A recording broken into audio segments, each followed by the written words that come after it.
Buongiorno cari amici, benvenuti anche oggi nel canale vostro Marietto Veneziano. Come avete visto dal titolo a mascherina, oggi parleremo della sindrome di Giuda. Ma prima di fare questo, il vostro Marietto vi chiede di iscrivervi al canale di YouTube di Hildegarda Marietto Veneziano e di venirci a trovare nei nostri gruppi Facebook e di Telegram, dove alle 20:30 ogni lunedì sera Hildegarda Marietto Veneziano, coadiuvati da Milas, tengono un percorso esoterico. In più voglio ricordare ai miei amici che mi seguono su questo canale che ogni sera alle 21 su Telegram, nel gruppo dei Magici Arcieri Bertoldini, Hildegarda tiene un piccolo muro, una piccola meditazione per costruire un muro di cinta eterico per l'Italia per questo momento particolare. Quindi siete tutti invitati per chi vuole partecipare.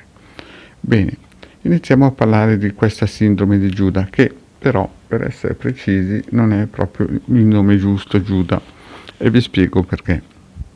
Per il semplice fatto che in quei tempi, allora, prima di tutto bisogna dire una cosa, che la Bibbia, come la conosciamo noi, è divisa in due tronconi. Il Vecchio Testamento, che diciamo col Pentateuco è stato scritto più o meno 6.000 anni fa, e poi il Nuovo Testamento, che più o meno è stato scritto 400-500 anni dopo l'anno zero. Si è partiti con Costantino e via, si è incominciato a scrivere qualcosa. Costantino, diciamo che era un imperatore del ormai impero romano in decadenza, e sappiamo, come vi ho già detto in altre pillole, che l'impero romano era sotto il dominio di Saturnio, infatti Roma si chiamava Saturnia una volta, e quindi di conseguenza si sono riciclati e hanno cominciato a nascondersi dietro questa chiesa di Stato, e quindi a chi hanno dato la colpa? Hanno dato la colpa a quello che ha tradito il Cristo, gli ha dato un nome, è Giuda. Ma perché hanno scelto questo nome?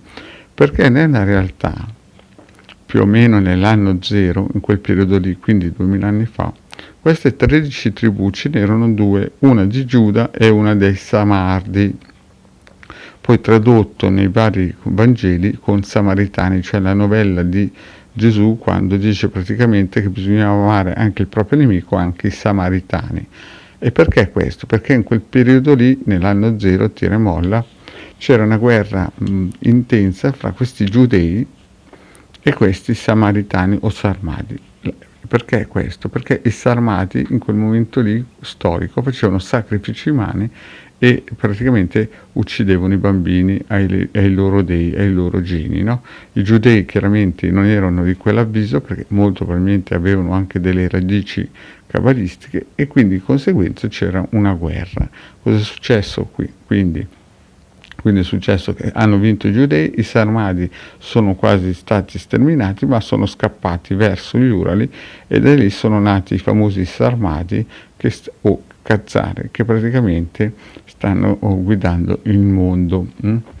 Allora, quando hanno cominciato a scrivere questo benedetto Nuovo Testamento, chiaramente la colpa del traditore doveva saltare a un giudeo e l'hanno chiamato Giuda. Ma cos'è sta sindrome del Giuda?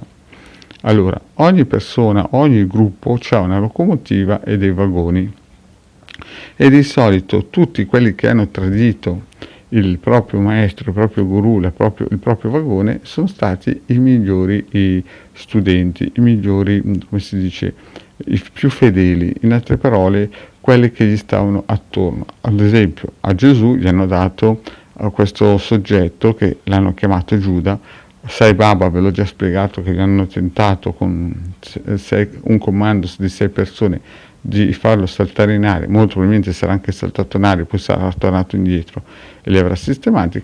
Gautamana, il Buddha, lo stesso, è stato praticamente accoltellato dal suo migliore discepolo. Allora, il problema è anche questo, che la storia finisce sempre che, come si dice, la locomotiva, il maestro muore e il Giuda o il Sai Baba muore, ma nella realtà avete visto che poi il Cristo è tornato indietro, il Sai Baba non è morto, e finisce sempre nella padella chi uccide il maestro, il migliore discepolo.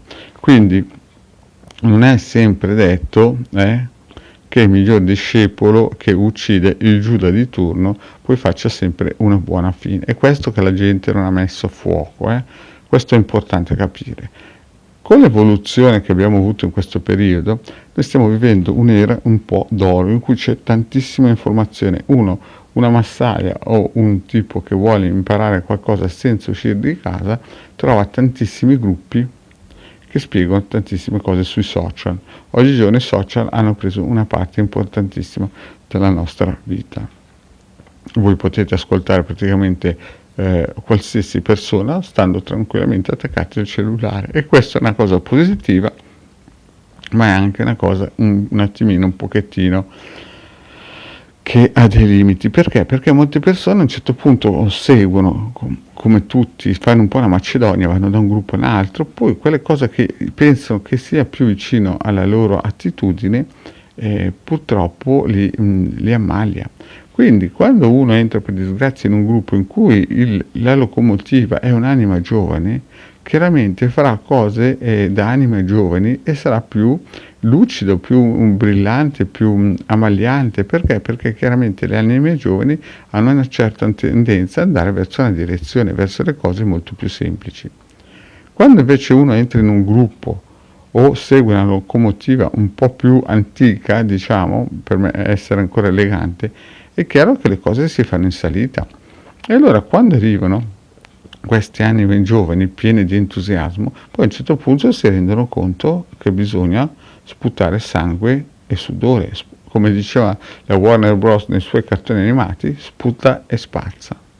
E allora chiaramente le cose si fanno difficili, e di solito queste persone poi, dopo aver seguito entusiasticamente per alcuni tempi, poi cominciano a vedere che dall'altra parte ci sono le paroline fantasiose, ci sono gli oggetti che fanno i miracoli, tipo palle di metallo e cose del genere. E allora chiaramente al posto di seguire insegnamenti magari di 6-7 mila anni, si cerca di, come si suol dire, saltare sulla barca col proprio sentire, le proprie vibrazioni, e andare verso, come si dice, il sentiero più semplice. Personalmente ho aperto parecchi gruppi mistici e puntualmente arrivavano queste anime giovani che hanno il loro percorso da fare e sono capibilissimi. È sempre successo, succede e succederà sempre. Chiunque apre un gruppo o dà degli insegnamenti gratuiti, praticamente avrà sempre questo riscontro. Ci sarà sempre delle locomotive che aiutano e ci saranno sempre dei vagoni che deragliano. Il problema di base è che, come diceva il grande paladino, che adesso non è più su questo pianeta, che molti non lo sanno, ma finito questo percorso su questi binari, alla fine, quando andranno in buca, dall'altra parte ci sarà il basso astrale, e il basso astrale non ha pietà di nessuno. Lo diceva circa 3-4 anni fa in una bellissima pillola, e saranno in mano a maghi neri. Tantissime persone che voi con cui voi anche condividete i social, li ritroverete nel basso astrale. Purtroppo la sindrome di Giuda, messa giù nel Vangelo, diciamo così, è corretta. Cioè, quello che stanno cercando di spiegare come si dice, la religione di Stato è corretta. Infatti Giuda, dopo aver tradito il Cristo, si è pentito, però era troppo tardi, si è ucciso e poi è sceso in quello che Dante, e lo ripeto, Dante ha chiamato inferno. Bene, cari amici, il vostro marietto è finito qui, quindi vi consiglio di stare lontano dalla sindrome di Giuda, e chiunque e qualsiasi gruppo che voi scegliete, come diceva Osho, seguitelo fino alla fine.